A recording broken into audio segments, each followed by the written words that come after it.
Good morning dear students, welcome back.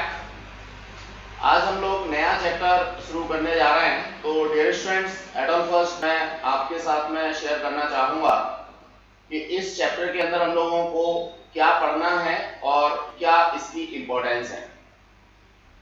जैसा कि हम लोग देख पा रहे हैं, चैप्टर है हमारा लॉज ऑफ मोशन।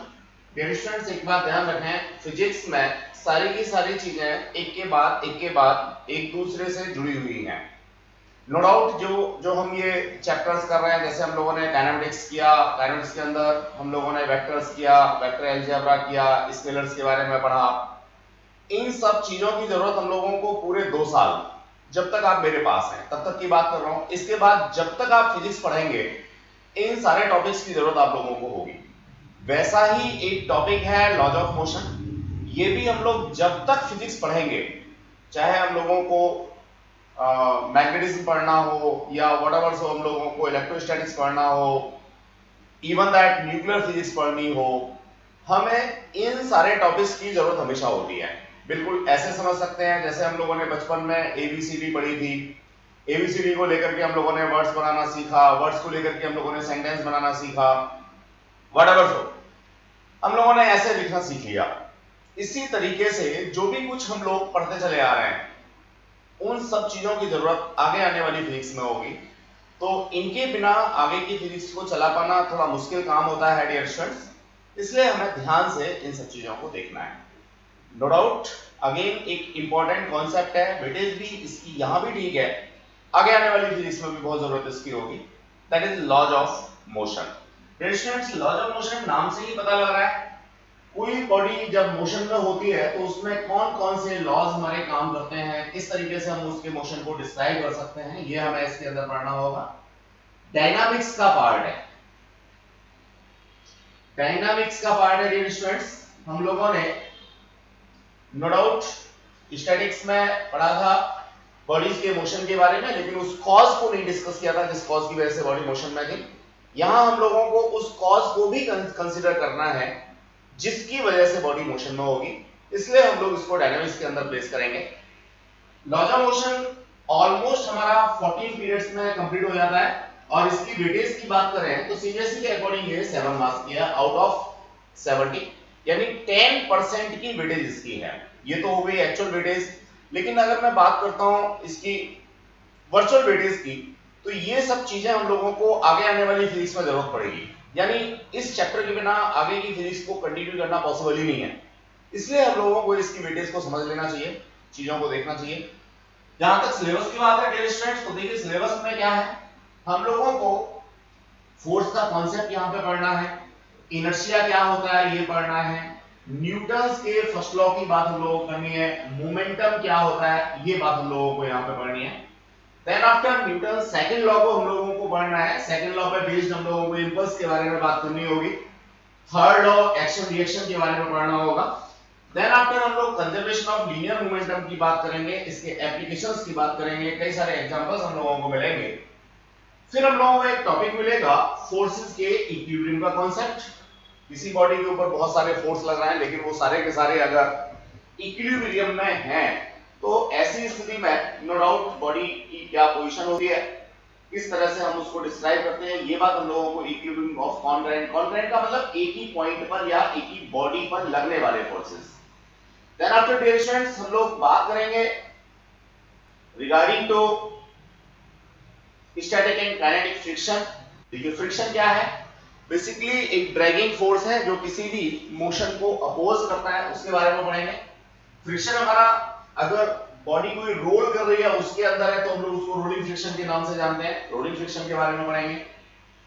फ्रिक्शन को किस तरह से कम किया जा सकता है उसका एक तरीका होता है लुब्रिकेशन, यानी आप लोगों ने देखा होगा मशीन्स में आप लोग ऑयलिंग कर देते हैं, तेल डाल देते हैं, कार के इंजन के अंदर भी मोबिल ऑयल आप लोग प्लेस करते हैं, दैट इज लुब्रिकेशन। तो लुब्रिकेशन की हेल्प से हम लोग फोर्स ऑफ फ्रिक्शन को कम करने की कोशिश करते हैं, ये चीज हम लोगों को लुब्रिकेशन के अंदर पढ़नी है।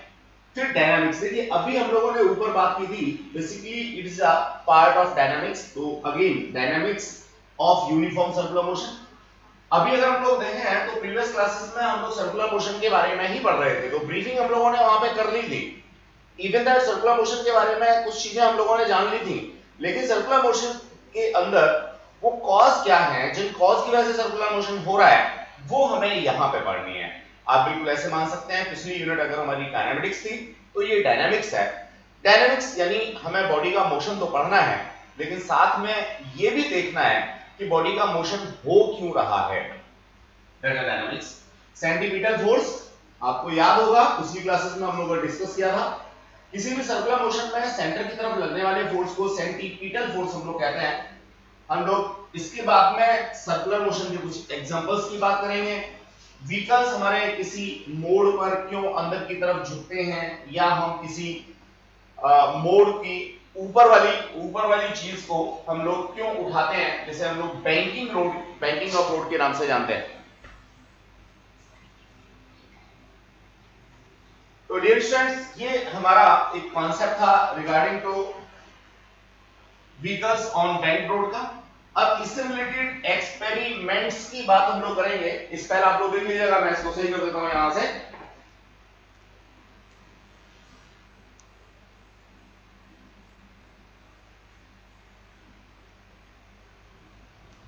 एक्सपेरिमेंट्स की बात करें तो आपकी लिस्ट में जो एक्सपेरिमेंट नंबर 9 है वो आपका इस यूनिट से रिलेवेंस रखता है students, to study the relationship between force of limiting friction and normal reaction. ये चीज हम लोगों को यहां से इसमें देखनी है, एक्सपेरिमेंट करना है।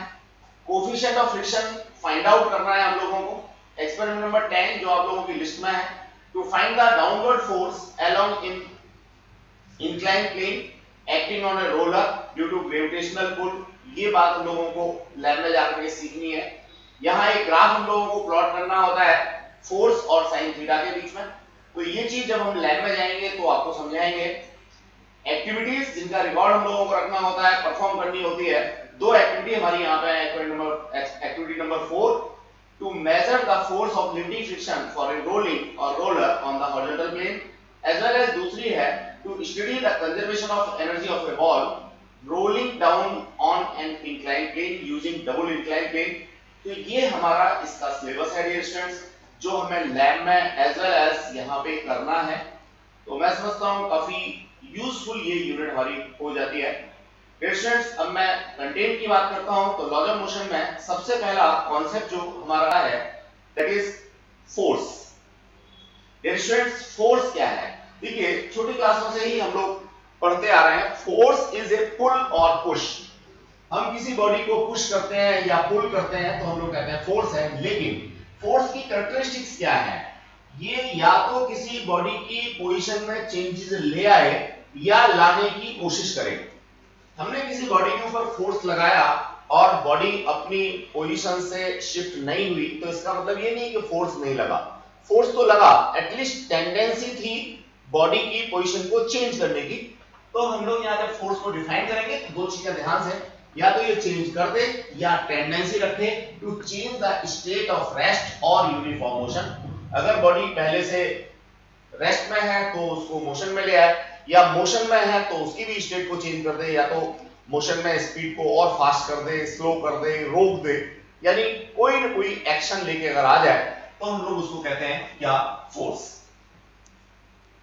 Force can change speed of object. अभी मैंने डियर स्टूडेंट्स आप लोगों को एक्सप्लेन किया कि कोई अगर फोर्स है तो वो किसी बॉडी की स्पीड को चेंज कर सकता है।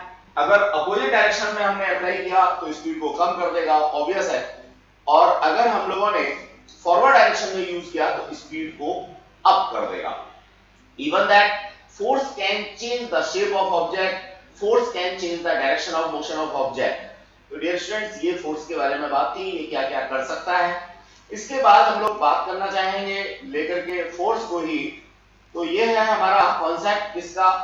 फोर्स जो है एक पोलर वेक्टर है। वेक्टर तो है ही, एक पोलर वेक्टर है, यानी इसका एक स्टार्टिंग पॉइंट होगा, डायरेक्शनल होगा। एक पॉजिटिव फोर्स रिप्रेजेंट रिपल्सन। जब हम फोर्सेस की बात करते हैं, अगर दो बॉडीज के बीच में रिपल्सन हो रहा है, एक दूसरे को दूर करने की कोशिश कर रही हैं, तो उसे हम लोग पॉजिटिव फोर्स के नाम से जानते हैं। और अगर अट्रैक्शन हो रहा है तो अट्रैक्शन की स्थिति में हम लोग नेगेटिव फोर्स की बात करते हैं। एग्जांपल के लिए जो ग्रेविटेशनल फोर्स हैं वो हमेशा नेचर में अट्रैक्टिव होते हैं, तो ग्रेविटेशनल फोर्सेस से पहले हम लोगों को एक नेगेटिव साइन प्लेस करना चाहिए, या हम लोग करते हैं। या तो हम लिखेंगे it is a attractive force, तो नेगेटिव साइन लगाने की जरूरत नहीं है।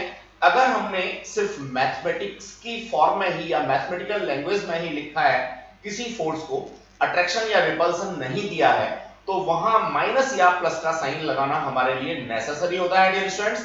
अगर कोई अट्रैक्टिव फोर्स है तो माइनस का साइन लगाना होगा।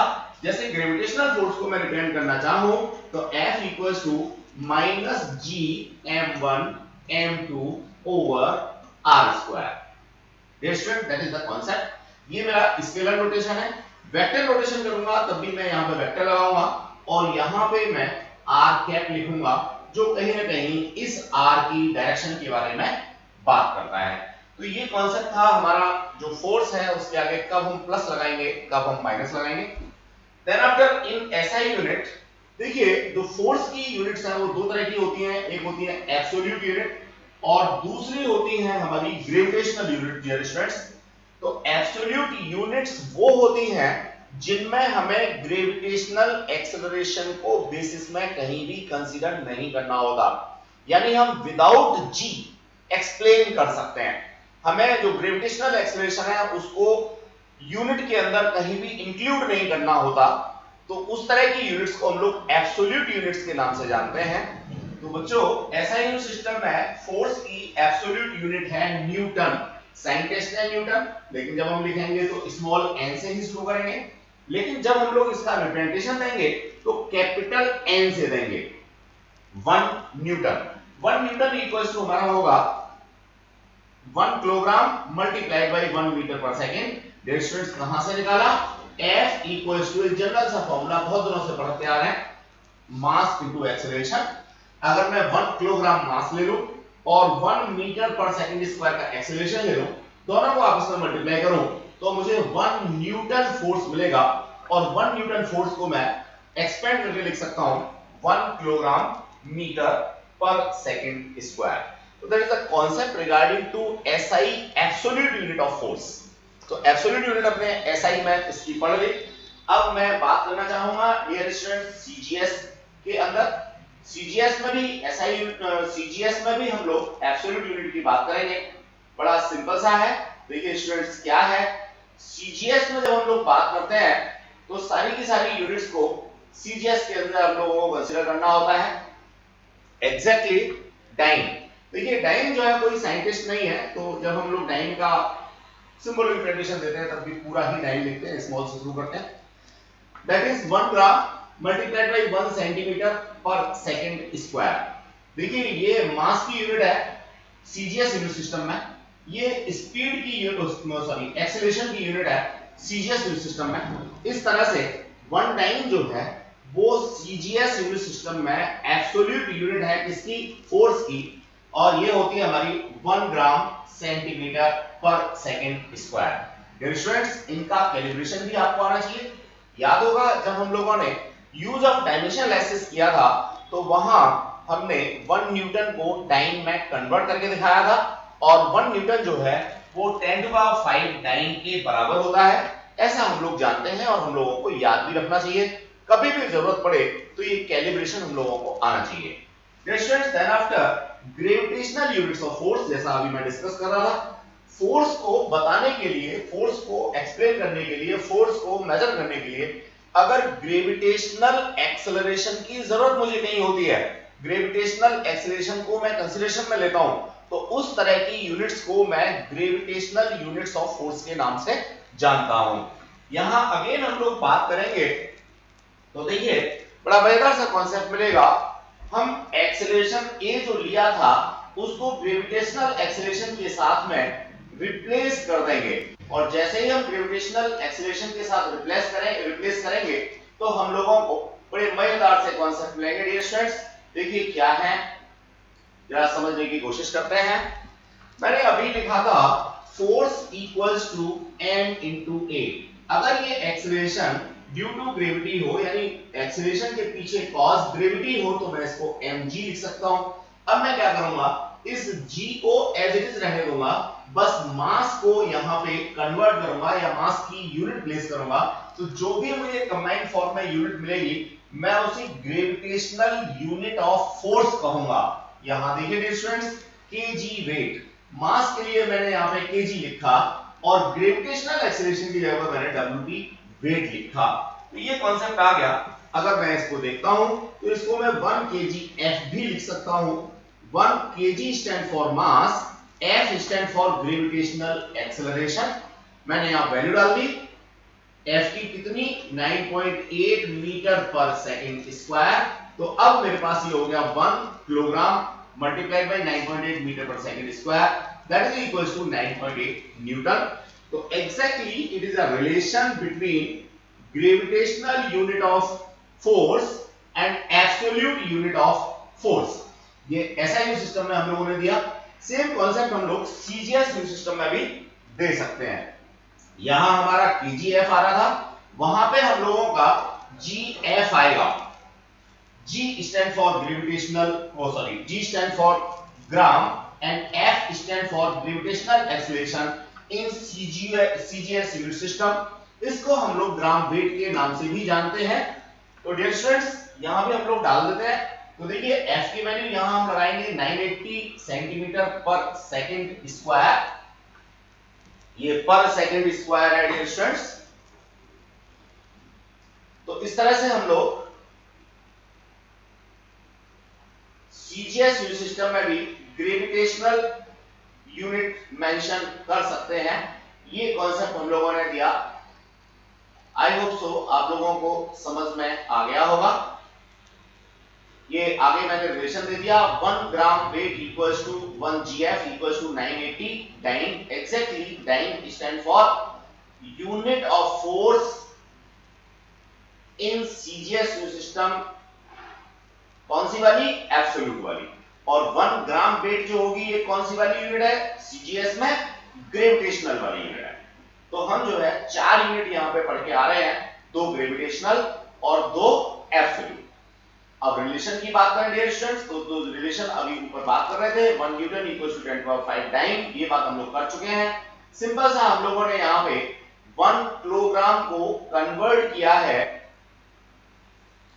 1 किलोग्राम को कन्वर्ट किया है हम लोगों ने ग्राम में, ये रहा, और 1 मीटर पर सेकंड स्क्वायर को किया है हमने सेंटीमीटर पर सेकंड स्क्वायर में। सिंपल सा इनको multiply, 1 newton equals to 10⁵ dyne आ गया। हमने यहां डायमेंशंस को हेल्प में नहीं लिया है, हम लोग डायमेंशनली भी इस चीज को प्रूव करके दे सकते हैं, या पीछे हम लोगों ने दिया हुआ है। अभी डियर स्टूडेंट्स हम लोग आगे बढ़ेंगे। लॉज ऑफ मोशन में सबसे पहला लॉ आता है हमारा, जैसे हम लोग फर्स्ट लॉ ऑफ मोशन के नाम से भी जानते हैं, that is law of inertia. Dear students law of inertia क्या है? सिंपल सा पहले हम लोग इनर्शिया को समझने की कोशिश करें। Exactly inertia is a property. ये क्या है बच्चों? प्रॉपर्टी है। जैसे चीनी तो क्या है? एब्स्ट्रैक्ट है। उसकी प्रॉपर्टी क्या है? मीठी होती है, सब लोग जानते हैं। तो जब property of sugar is sweetness, इसी तरह से इनर्शिया क्या है? वो एक प्रॉपर्टी है। किसकी प्रॉपर्टी है? मास की प्रॉपर्टी है। मैं इसको उल्टा भी कह सकता हूं, भाई मैंने चाय में कहा कि ये ज्यादा मीठी है या कम मीठी है, तो कैसे पता करूंगा? मैं कहूंगा भाई चाय में चीनी ज्यादा है तभी वो ज्यादा मीठी है, चाय में चीनी कम है इसका मतलब कम मीठी है। बिल्कुल इसी तरीके से जो इनर्शिया प्रॉपर्टी है उसका मेजरमेंट है मास। अगर किसी बॉडी का मास ज्यादा है इसका मतलब उसके अंदर इनर्शिया भी ज्यादा है, अगर किसी बॉडी के अंदर मास कम है इसका मतलब उसके अंदर इनर्शिया भी कम है। तो inertia is a property just like sweetness. तो डियर स्टूडेंट्स ये चीज हम लोगों ने यहाँ पे मेंशन भी कर रखी है। एग्जाम में कैसे लिखोगे आप लोग इनर्शिया को? देखिए, a body moving with certain speed along a straight path will continue to move with same speed। ये हमने इनर्शिया ऑफ मोशन के बारे में बात कर दी कि इनर्शिया वो प्रॉपर्टी है जो अगर कोई बॉडी मूव कर रही है तो उसको कंटिन्यूअस मूविंग में हेल्प करेगी, या अगर कोई बॉडी रेस्ट में है तो वो उसको रेस्ट में रहने में हेल्प करेगी। ये क्या है? प्रॉपर्टी। इसको हम लोग क्या कहते हैं? इनर्शिया कहते हैं। तो डियर स्टूडेंट जब तक हम किसी बॉडी के ऊपर एक्सटर्नल फोर्स अप्लाई नहीं करते तब तक वो अपनी उसी स्टेट में रहती है। इसी प्रॉपर्टी को हम लोग इनर्शिया के नाम से जानते हैं। लॉ ऑफ इनर्शिया की बात की, अगर आपके एग्जाम में आती है तो ये पूरा फ्रेज आप लोगों ने लिखना है। Now we are moving towards the different types of inertia. At on first, inertia of rest. Dear students, अगर मान लीजिए कोई बॉडी रेस्ट में है तो वो रेस्ट में ही बनी रहेगी जब तक कि उसके ऊपर हम कोई एक्सटर्नल फोर्स अप्लाई ना करें। That is termed as inertia of rest. Exam में कैसे लिखना है? The tendency of a body to remain in its position of rest, हम रेस्ट की बात कर रहे हैं तो position of rest is called inertia of rest। इसके बाद में आता है inertia of motion। अब अगर कोई बॉडी मोशन में है तो वो मोशन में ही बने रहना चाहेगी। कब तक बने रहना चाहेगी? जब तक हम उसके ऊपर कोई एक्सटर्नल फोर्स अप्लाई नहीं करते, तो हम लोग उसको कहेंगे इनर्शिया ऑफ मोशन। तो डियर स्टूडेंट्स, ये कॉन्सेप्ट है इनर्शिया ऑफ रेस्ट का as well as inertia of motion का। इनर्शिया ऑफ मोशन को जब आपने डिफाइन करना हो, एग्जाम में लिखना हो, तो सिंपल सा आप ये फ्रेज लिखेंगे, the tendency of a body to remain in its state of uniform motion in a straight line is called inertia of motion. इसी तरह से इनर्शिया ऑफ डायरेक्शन। स्टूडेंट्स, कोई बॉडी अगर किसी पर्टिकुलर डायरेक्शन में मूव कर रही है तो वो उसी डायरेक्शन के अंदर मूव करती रहेगी।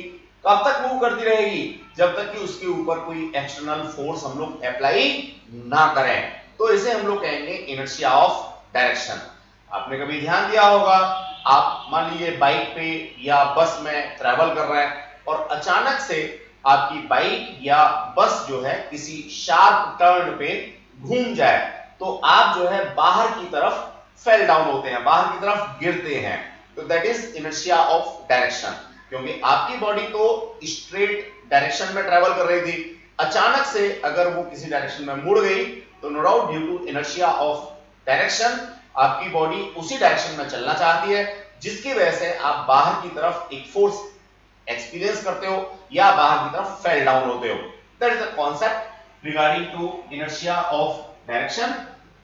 Inability of a body to change by itself its direction of motion is called inertia of direction. That is the concept. अभी हम लोगों ने 2 मिनट पहले जो बात की थी उसको यहाँ पे मेंशन किया हुआ है, mass as the measure of inertia. जैसे मैंने बताया था स्वीटनेस का मेजरमेंट है क्या? चीनी, शुगर। बिल्कुल उसी तरीके से इनर्शिया जो प्रॉपर्टी है उसका मेजर है मास। इस चीज को हम लोगों ने यहाँ पे डिफाइन कर रखा है डियर स्टूडेंट्स। तो आई होप सो आपको समझ में आ गया होगा। Now we are moving next, that is linear momentum. Dear students, इस क्वांटिटी को आप लोग जानते तो बहुत पहले से हैं, इसके बारे में कुछ डिस्क्रिप्शन हम लोग और देना चाहेंगे। लीनियर मोमेंटम क्या है? बेसिकली हम लोग इसको क्वांटिटी ऑफ मोशन भी कहते हैं।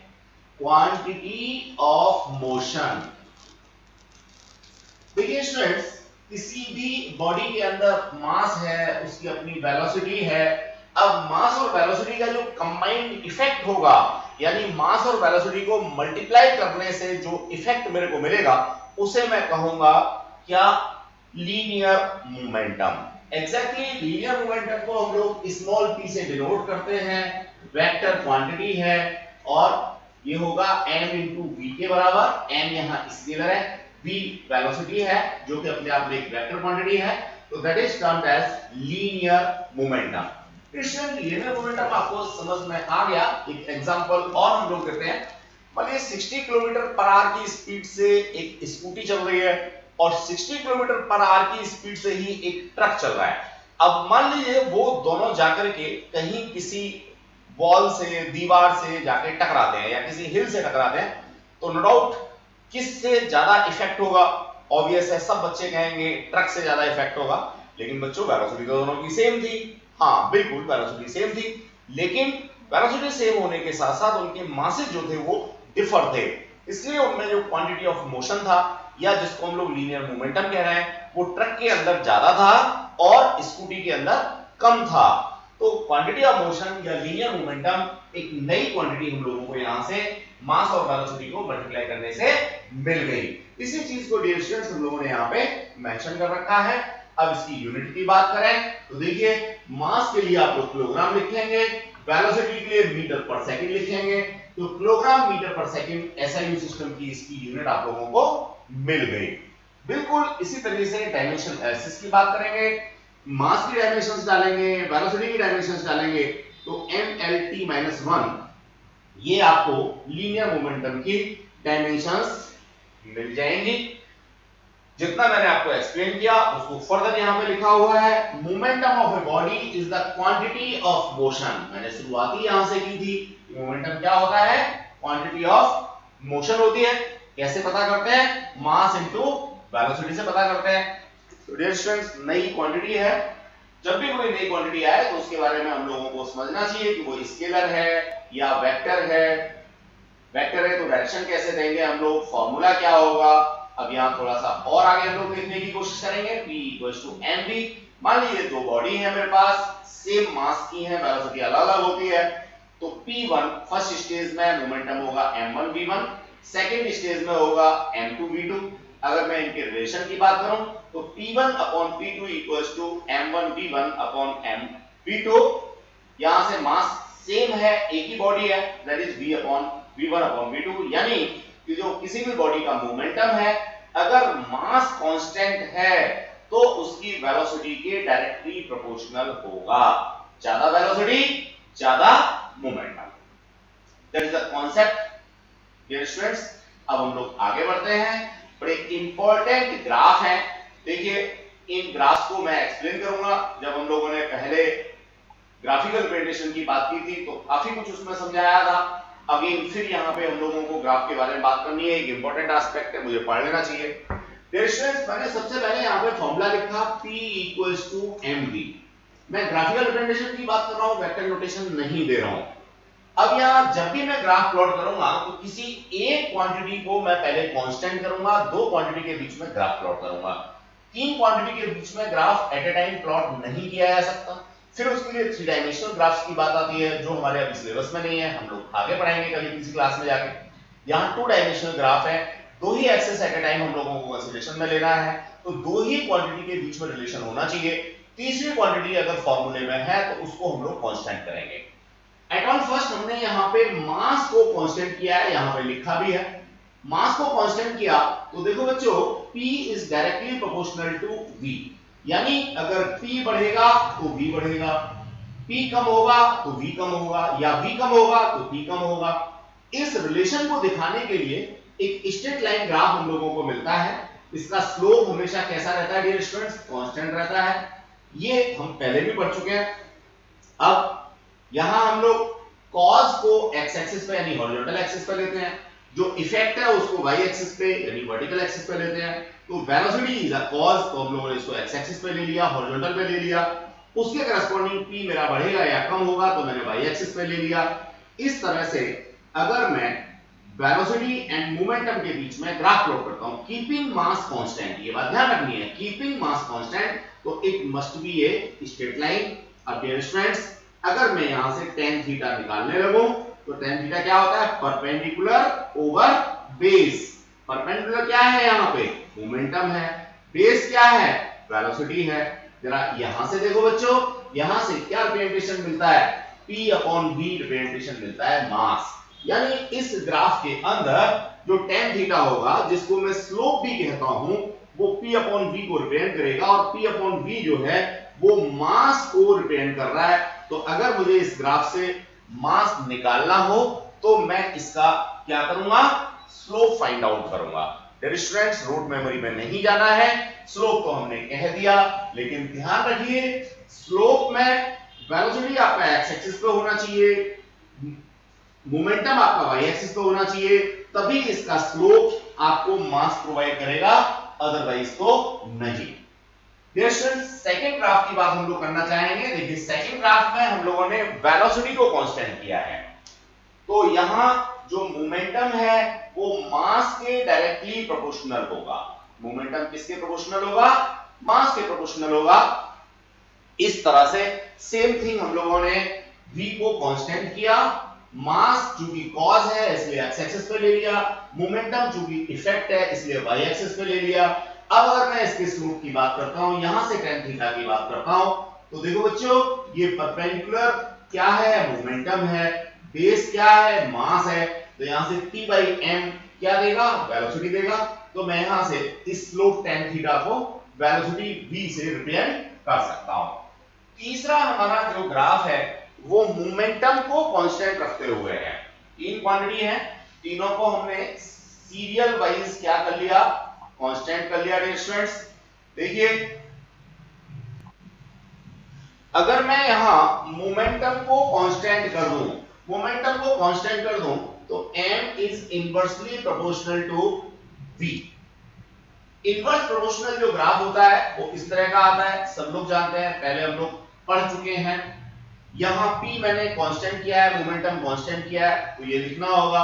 अब नो डाउट इसमें भी अगर मैं स्लोप की बात करना चाहूंगा तो उसकी हेल्प से मैं कहीं ना कहीं निकाल के दे सकता हूं, या मैं यहां area covered by this figure भी दे सकता हूं। तो अगर एरिया की बात करूंगा तो मास और वेलोसिटी का मल्टीप्लिकेशन होगा, जो कि क्या देगा, मोमेंटम को रिप्रेजेंट करेगा। तो डियर स्टूडेंट्स ये कॉन्सेप्ट है। अब कोई स्टूडेंट यहां ये मत कहने लगना कि सर हम तो यहां पे इस फिगर का एरिया निकालेंगे। अरे भाई एरिया निकालोगे मैथमेटिक्स बिल्कुल ठीक है कि आप जो है 1/2 m इनटू क्या लिखोगे, मोमेंटम लिखोगे यहां पे। लेकिन क्या मास इनटू मोमेंटम कोई क्वांटिटी होती है फिजिक्स में? नहीं होती। नहीं होती तो मेरे लिए एरिया निकालना यहां पे यूजलेस है। मैं इस एरिया का क्या करूंगा भाई? मैथमेटिक्स को यूजफुल बनाता है कौन? फिजिक्स। मैथमेटिक्स एक लैंग्वेज है, उसमें कुछ भी हो सकता है, लेकिन अगर कोई यूजफुल टर्मिनोलॉजी वाला वर्ड नहीं है तो मैथमेटिक्स बेकार है।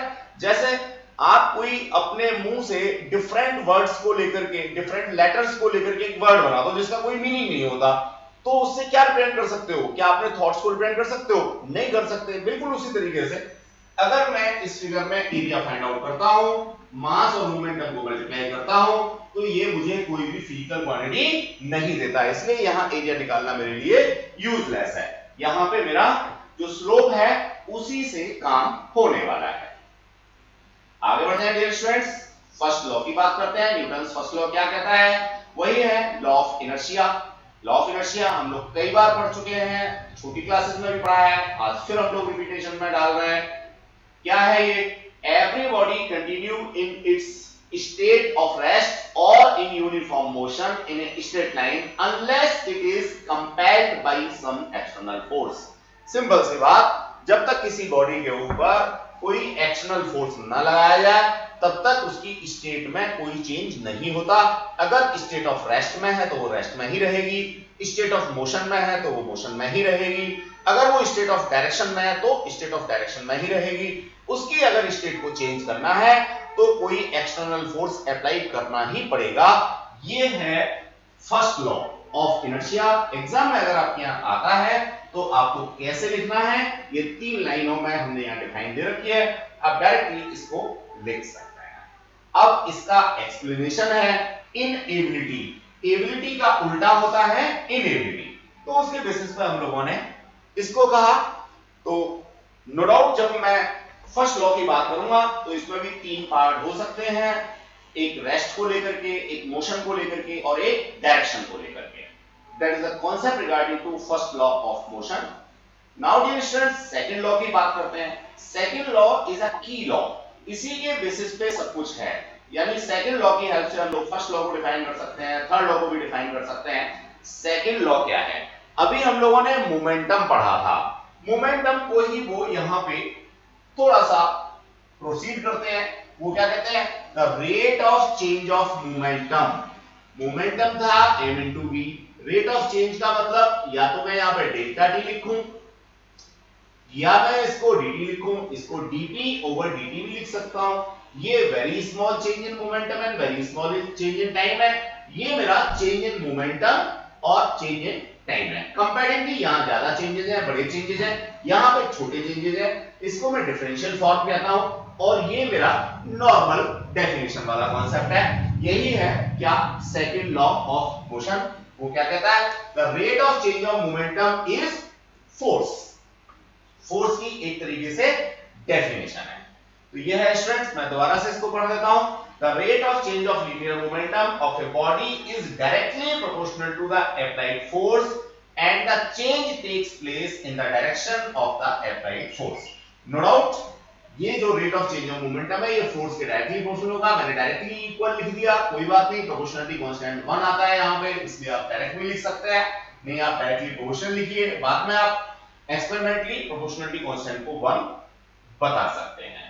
तो डियर स्टूडेंट्स ये कांसेप्ट था, जो इतनी सारी बात थी यहां हम लोगों ने लैंग्वेज में लिखी।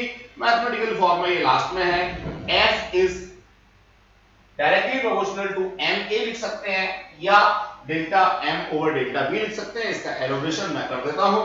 डियर स्टूडेंट्स क्या है, F डायरेक्टली प्रोपोर्शनल टू मैंने लिखा mv ओवर डेल्टा t।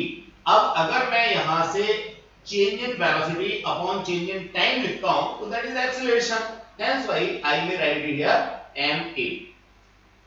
मास यहां पे क्या है, बॉडी का इनर्शियल प्रॉपर्टी को रिप्रेजेंट करता है, और जो चेंज इन वेलोसिटी है या rate of change of velocity है वो एक्सीलरेशन को डिनोट करता है। अल्टीमेटली फोर्स की डिफाइन मेरे को यहां से मिल जाती है। ये मैथमेटिकल एस्पेक्ट है जो मैंने आपको ऊपर समझाया था, उन्हीं सारी चीजों को यहां पे दोबारा से दे रखा है। डियर स्टूडेंट्स डिफरेंशिएशन हम तब भी कर सकते हैं जब change in quantity very small हो। अब टाइम के साथ में मास में तो कोई चेंज हो नहीं रहा, इसलिए मास को तो हम लोगों ने यहाँ पे कांस्टेंट ले लिया। dv ओवर dt को हम लोग जानते हैं एक्सेलरेशन लिख सकते हैं, तो हम लोगों ने एक्सेलरेशन लिख दिया। ये वेक्टर नोटेशन है, जब आप इसको डिफरेंशियल फॉर्म में लिखोगे तो वेक्टर नोटेशन में लिखोगे, और डेल्टा की फॉर्म में लिखोगे तो ये स्केलर फॉर्म में होगा। Second law is in component form. Dear students अब मैंने फोर्स की बात की, एक्सेलरेशन की बात की, तो देखिए हम 3 डायमेंशनल फिजिक्स को पढ़ते चले आ रहे हैं। अब डियर स्टूडेंट्स 3 डायमेंशनल फिगर की बात, फोर्स की बात हम लोग करते हैं तो नो डाउट उसके 3 कंपोनेंट हो सकते हैं। जैसे फोर्स मेरा x एक्सिस पे हो सकता है, y एक्सिस पे हो सकता है, z एक्सिस पे हो सकता है। लिखने का तरीका क्या होगा, Fx इज द मैग्नीट्यूड या modulus of force acting on x axis. अब एक्टिंग ऑन x एक्सिस को मैंने लिख दिया यहां पे i कैप। इसी तरह से magnitude of force acting on y axis, direction के लिए लिख दिया मैंने j cap, just like here for z axis k cap. इसी तरह से मोमेंटम भी मेरा क्या है, वेक्टर क्वांटिटी है। वेक्टर क्वांटिटी तो मैं इसको भी रेक्टेंगुलर कंपोनेंट्स की फॉर्म में लिख सकता हूं। इसी तरह से एक्सेलरेशन भी मेरा वेक्टर क्वांटिटी है, तो इसको भी मैं 3 रेक्टेंगुलर कंपोनेंट्स की फॉर्म में लिख सकता हूं। आगे मैंने कुछ नहीं किया, सिंपल सा फोर्स के 3 रेक्टेंगुलर कंपोनेंट्स को अलग-अलग करके लिखा, मोमेंटम के रेक्टेंगुलर कंपोनेंट्स को अलग-अलग करके लिखा, एक्सेलरेशन के कंपोनेंट्स को अलग-अलग करके लिखा। मेरे पास कॉन्सेप्ट आ गया, तीनों कंपोनेंट फोर्स के बराबर तीनों कंपोनेंट मोमेंटम और बराबर तीनों कंपोनेंट एक्सेलरेशन। तो इस तरह से मैं 3 डायमेंशनल फिजिक्स के अंदर इन तीनों को अलग-अलग करके पढ़ सकता हूं। अब यहां से मैं क्या कर सकता हूं, इनको प्रिंसिपल ऑफ होमोजेनिटी यूज करते हुए इनको कंपेयर कर सकता हूं। देखो बच्चों, जो x कंपोनेंट है उसको मैं x से कंपेयर करूंगा, y कंपोनेंट को y कंपोनेंट से कंपेयर करूंगा, z कंपोनेंट को z कंपोनेंट से कंपेयर करूंगा। तो इस तरह से मैंने आज ब्रीफिंग की, एक तरीके से शुरुआत की, लेकिन आज की क्लास अपने आप में बहुत इंपॉर्टेंट होगी। अगर आज की क्लास आपको क्लियर नहीं हुई तो आगे की चीजों को समझना नो डाउट आपके लिए मुश्किल हो सकता है, इसलिए इतनी सारी चीजों को देखेंगे। हमने आज क्या पढ़ा, छोटी छोटी सी चीजें पढ़ी, उनके बेसिस पे एक दो न्यूमेरिकल हम लोग यहाँ लगाते हैं, जिससे हमें ये आइडिया हो जाएगा कि जो हमने पढ़ा था उसमें कितना हमें समझ आ गया।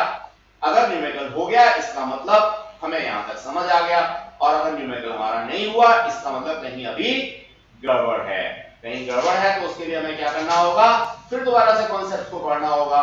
तो एज यूजुअल डियर स्टूडेंट्स कुछ न्यूमेरिकल्स हम लोग यहाँ करेंगे, बाकी के न्यूमेरिकल्स आप लोग असाइनमेंट की फॉर्म में घर से करके लाएंगे।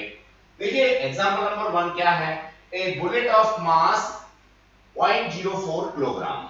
एसआई सिस्टम में मास दे रखा है बुलेट का, ठीक है, चाहो तो यहाँ पे लिख लो क्या, mass of bullet equals to 0.04 kilogram, moving with speed of 90 metre per second.